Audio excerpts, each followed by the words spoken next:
ఓం సాయిరం. అందరికీ ప్రేమతో శుభోదయం. అఖిలాండ కోటి బ్రహ్మాండ నాయకుడు పరబ్రహ్మ స్వరూపమైన శ్రీ సత్యసాయిబాబా వారి పాద పద్మములకు అనంత కోటి ప్రణామాలు. ఆ అమరావతి, ఆ ఆంగన సౌందర్యలహరి వారికి మరియు మాతృమూర్తులకు, సోదరిమణులకు అంతర్జాతీయ మహిళా దినోత్సవ శుభాకాంక్షలు. ఆ అమరావతి వారు అంతర్జాతీయ మహిళా దినోత్సవాన్ని పురస్కరించుకొని నిర్వహిస్తున్న సౌందర్యలహరి 2024 కి నా హృదయపూర్వక అభినందనలు. నా పేరు తేజ, మా శ్రీవారి పేరు అశోక్. నేను చెన్నై నుంచి మాట్లాడుతున్నాను. భారతీయ స్త్రీ అంటేనే మొదటగా గుర్తొచ్చేది సాంప్రదాయమైన చీరకట్టు. స్త్రీకి నిజమైన ఆభరణాలు శాంతి, ప్రేమ, ఓర్పు, సహనం, వినయం, విధేయత. ఇవే నిజమైన ఆభరణాలు. ఇది మా తులసి మాత. ప్రతిరోజు భారతీయ స్త్రీలు నిత్య దీపారాధన చేసిన తర్వాతే వారి యొక్క గృహకృత్యములను ప్రారంభిస్తారు.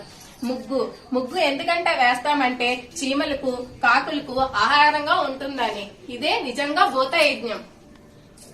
ఇది మా సింహద్వారం. సింహద్వారానికి పసుపు రాసి కుంకుమతో బొట్లు పెడతాం. ఎందుకంటే పసుపు వల్ల ఇంటి లోపలికి క్రిమికీటకాలు వెళ్లకుండా పసుపు వాటిని నశింప చేస్తుంది. మనము కొన్ని పర్వదినాలప్పుడు, పండగలప్పుడు మనము సింహద్వారానికి అరటి చెట్లను, మామిడాకులను తోరణాలుగా కడతాము. ఇటువంటి పర్వదినాల్లో బంధువులు, స్నేహితులు మన ఇంటికి ఎక్కువగా వస్తారు.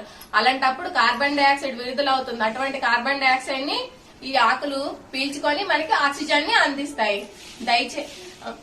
ఇక్కడ మనము బయట నుంచి ఎటువంటి నెగిటివ్ ఎనర్జీ లేకుండా ఉండడం కోసమని ఇక్కడ హనుమాను ఉన్నారు.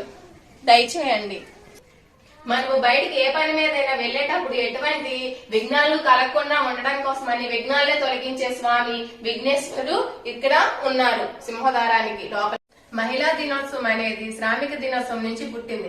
ఎత్ర నార్యస్తి పూజంతే రమతే తత్ర దేవత అని మన పురాణాల్లోనే చెప్పబడింది. ఎక్కడైతే స్త్రీలు గౌరవించబడతారో అక్కడే దేవతలు కొలువై ఉంటారు. స్త్రీ కోరుకునేది పుట్టినరోజు కానుకలు, బహుమతులు, ఆభరణాలు కాదు. తను కోరుకునేది ఒకటే ఒకటి, మర్యాద మాత్రమే.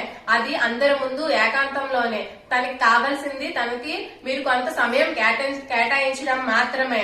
అటువంటి సమయాన్ని మీరు ఇచ్చినట్టయితే తనకు అదే చాలా ఎక్కువ సంతోషాన్ని కలగజేస్తుంది. మన దేశంలో చాలా మంది ఆదర్శవంతమైన మహిళలు ఉన్నారు. అందులో నన్నుకన్న నా తల్లి శాంతమ్మ గారు, ఝాన్సీ లక్ష్మీబాయి గారు, ఈశ్వరమ్మ గారు, పుత్లీబాయి గారు, ఇన్ఫోసిస్ సుధామూర్తి గారు, ఇలా చెప్పుకుంటూ పోతే చాలా మందే ఉన్నారు. నేను ఆదర్శంగా తీసుకున్న మహిళ పుత్లీబాయి గారు. ఆమె ఒక రోజు ఒక వ్రతం చేసేది. ఆ వ్రతం చేయడం వల్ల తను కోయిల కోత విన్న తర్వాతే భోజనం చేసేది. కానీ ఒక రోజు గాంధీజీ మా తోటలోకి వెళ్లి తనే కోయిల్లా కూసి ఇంటికి వచ్చి, అమ్మ కోయిలు కూసిందే, మీరు ఇంకా భోజనం చేయలేదా అని అడుగుతాడు. ఆ మాటల్లో అసత్యాన్ని గ్రహించిన పుత్లీబాయి గారు చాలా బాధపడుతారు. ఇటువంటి పుత్రుడిని నా గర్భాన్ని ఎందుకు ఇచ్చావు తండ్రి అని. ఆ క్షణానే గాంధీజీ నేను అసత్యం ఆడునా అని తన తల్లి గారికి మాట ఇస్తారు.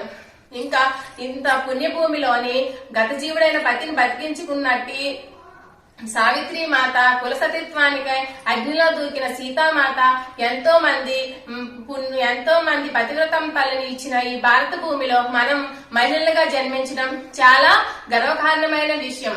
సన్నజాజి కన్నా, సంపంగి కన్నా, మంచు పండు వెన్నెల కన్నా, జిన్ను మొక్కు కన్నా, నెమలి వెన్నెల కన్నా కన్నతల్లి ప్రేమ చాలా సున్నితంబు.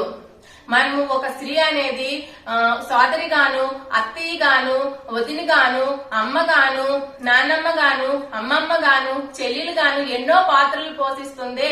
అటువంటి స్త్రీకి అంతర్జాతీయ మహిళా దినోత్సవం అన్న బదులుగా ఇది శక్తి స్వరూపిణి దినోత్సవం అని మనం చాలా గర్వంగా చెప్పుకోవచ్చు.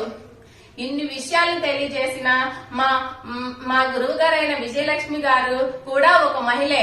ఆవిడికి నా ధన్యవాదాలు తెలియజేస్తూ ఇటువంటి అవకాశాన్ని ఇచ్చిన ఆ అమరావతి సౌందర్యలహరి కోఆర్డినేటర్స్ కు నా ధన్యవాదాలు తెలియజేస్తున్నాను.